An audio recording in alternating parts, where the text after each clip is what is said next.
my experience is with people that we're probably running at about 51% of our capacity. Something, I mean, you can think about this yourselves. I often ask undergraduates how many hours a day you waste or how many hours a week you waste, and the classic answer is something like 4 to 6 hours a day. You know, inefficient studying, watching things on YouTube that not only do you not want to watch, that you don't even care about, that make you feel horrible about watching after you're done. That's probably 4 hours right there. You know, you think, well, that's 20, 25 hours a week, it's 100 hours a month, that's 2.5 full work weeks, it's half a year of work weeks per year.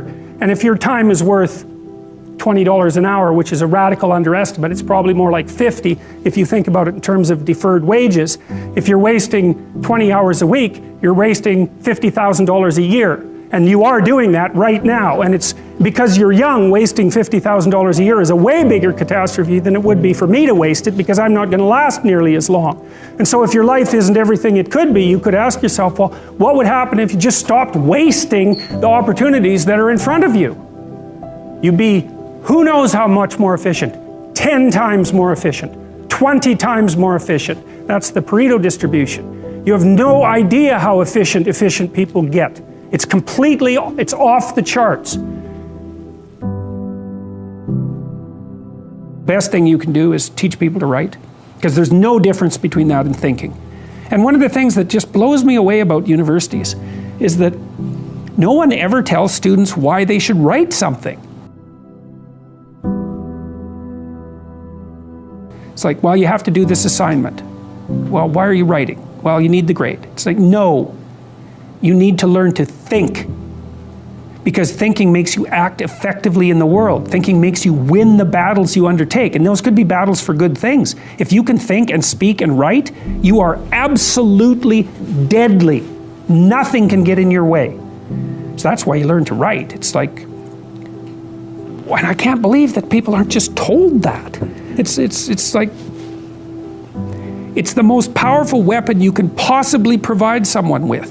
And I mean, I know lots of people who've been staggeringly successful and watched them throughout my life. I mean, those people, you don't want to have an argument with them. They'll just slash you into pieces. And not in a malevolent way. It's like, if you're going to make your point and they're going to make their point, you better have your points organized, because otherwise you are going to look like and be an absolute idiot. You are not going to get anywhere.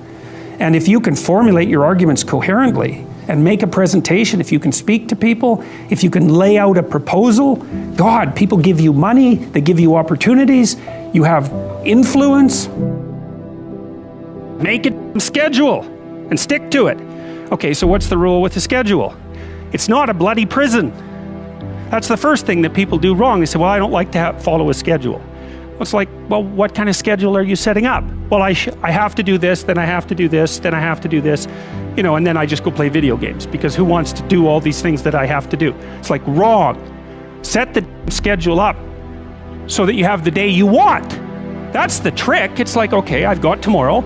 If I was going to set it up so it was the best possible day I could have, practically speaking, what would it look like? Well, then you schedule that, and obviously there's a bit of responsibility that's going to go along with that, because if you have any sense, one of the things that you're going to insist upon is that at the end of the day, you're not in worse shape than you were than at the beginning of the day, right? Because that's a stupid day.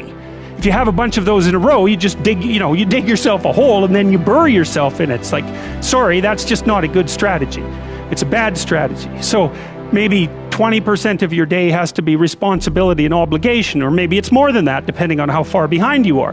But even that, you can ask yourself, okay, well, I've got these responsibilities, I have to schedule the things in. What's the right ratio of responsibility to reward? And you can ask yourself that, just like you'd negotiate with someone who is working for you. It's like, okay, you got to work tomorrow. Okay, so I want you to work tomorrow. And you might say, okay, well, what are you going to do for me that makes it likely that I'll work for you? Well, you could ask yourself that, you know.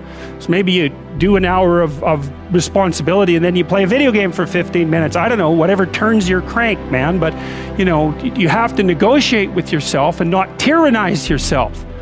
Like you're negotiating with someone that you care for, that you would like to be productive and have a good life. And that's how you make the schedule. It's like, and then you look at the day and you think, well, if I had that day, that'd be good.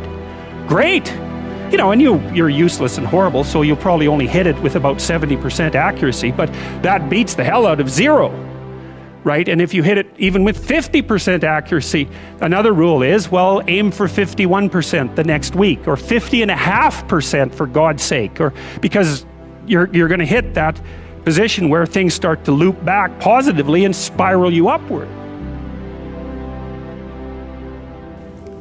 Well, and if we all got our act together collectively and stopped making things worse, because that's another thing people do all the time, not only do they not do what they should to make things better, they actively attempt to make things worse because they're spiteful or resentful or arrogant or deceitful or homicidal or genocidal or all of those things all bundled together in an absolutely pathological package. If people stopped really trying just to make things worse, we have no idea how much better they would get just because of that. So there's this weird dynamic that's part of the existential system of ideas between human vulnerability, social judgment, both of which are major causes of suffering, and the failure of individuals to adopt the responsibility that they know they should adopt. It isn't merely that your fate depends on whether or not you get your act together and to what degree you decide that you're going to live out your own genuine being. It isn't only your fate, it's the fate of everyone that you're networked with. And so, you know, you think, well, there's 7 billion people in the world. We're going to peak at about 9 billion, by the way, and then it'll decline rapidly, but 7 billion people in the world, and who are you? You're just one little dust mote among that 7 billion, and so it really doesn't matter what you do or don't do, but that's simply not the case. It's the wrong model, because you're at the center of a network. You're a node in a network. Of course, that's even more true now that we have social media. You'll know 1,000 people, at least over the course of your life, and they'll know 1,000 people each, and that puts you one person away from 1 million, and 2 persons away from 1 billion. And so that's how you're connected, and the things you do, they're like dropping a stone in a pond. The ripples move outward, and they affect things in ways that you can't fully comprehend, and it means that the things that you do and that you don't do are far more important than you think. And so if you act that way, of course, the terror of realizing that is that it actually starts to matter what you do, and you might say, well, that's better than living a meaningless existence. It's better for it to matter. But I mean, if you really asked yourself, would you be so sure if you had the choice? I can live with no responsibility whatsoever. The price I pay is that nothing matters. Or I can reverse it and everything matters. But I have to take the responsibility that's associated with that. It's not so obvious to me that people would take the meaningful path. You know, when you say, well, nihilists suffer dreadfully because there's no meaning in their life and they still suffer. Yeah, but the advantage is they have no responsibility. So that's the payoff, and I actually think that's the motivation. Say, well, I can't help being nihilistic. All my belief systems have collapsed. It's like, yeah, maybe you've just allowed them to collapse because it's a hell of a lot easier than acting them out. And the price you pay is some meaningless suffering, but you can always whine about that and people will feel sorry for you, and you have the option of taking the pathway of the martyr, so that's a pretty good deal, all things considered, especially when the alternative is to bear your burden properly and to live forthrightly in the world. Well, what Solzhenitsyn figured out, and so many people in the 20th century, it's not just him, even though he's the best example, is that if you live a pathological life, you pathologize your society. And if enough people do that, then it's hell. Really.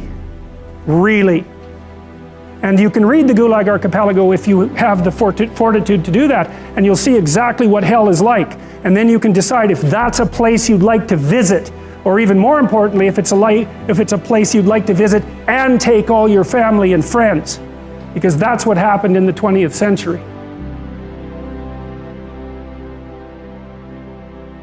No one can live without a routine.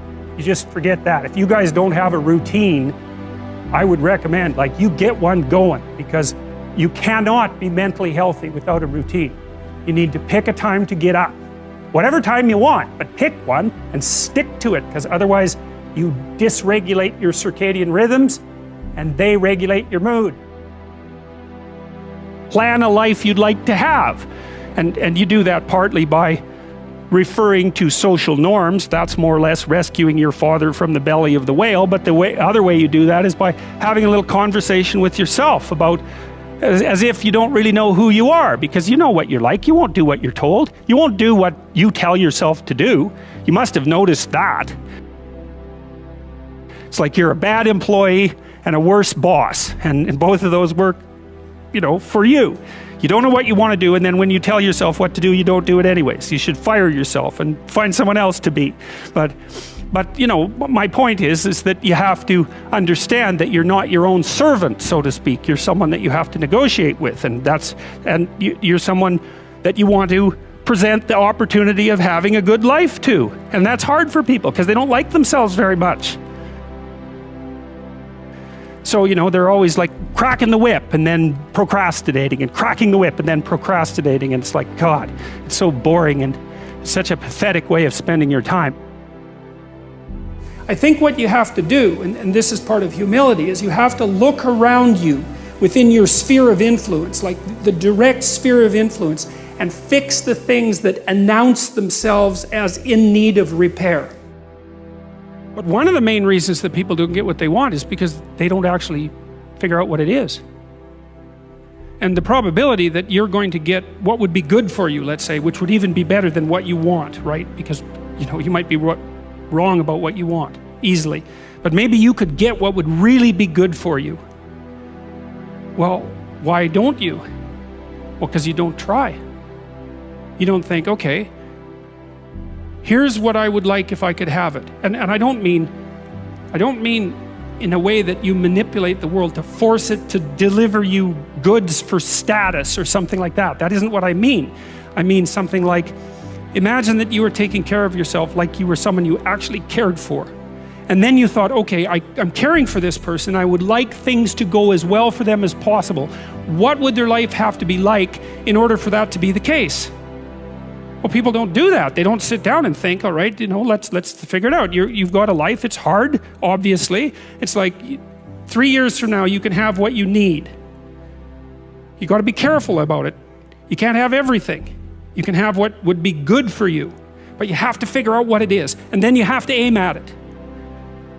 Well, my experience with people has been if they figure out what it is that would be good for them, and then they aim at it, then they get it. And it's strange because it's a strange thing. It's not quite that simple because, you may formulate an idea about what would be good for you, and then you take 10 steps towards that, and you find out that your formulation was a bit off, and so you have to reformulate your goal. So you're kind of going like this as you move towards the goal. But a huge part of the reason that people fail is because they don't ever set up the criteria for success. And so, since success is a very narrow line and very unlikely, the probability that you're going to stumble on it randomly is 0. And so there's a proposition here, and the proposition is, if you actually want something, you can have it. Now the question then would be, well, what do you mean by actually want? And the answer is that you reorient your life in every possible way to make the probability that that will occur as certain as possible. And that's a sacrificial idea, right? It's like, you don't get everything. Obviously. But maybe you can have what you need. And maybe all you have to do to get it is ask.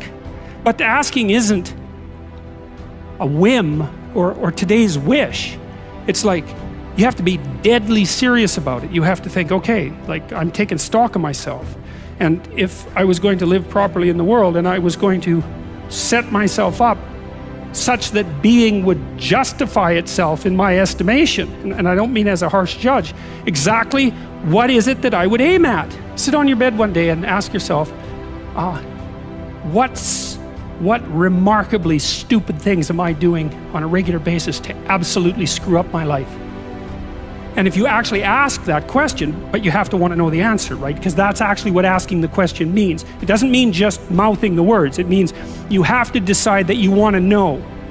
You'll figure that out so fast it'll make your hair curl.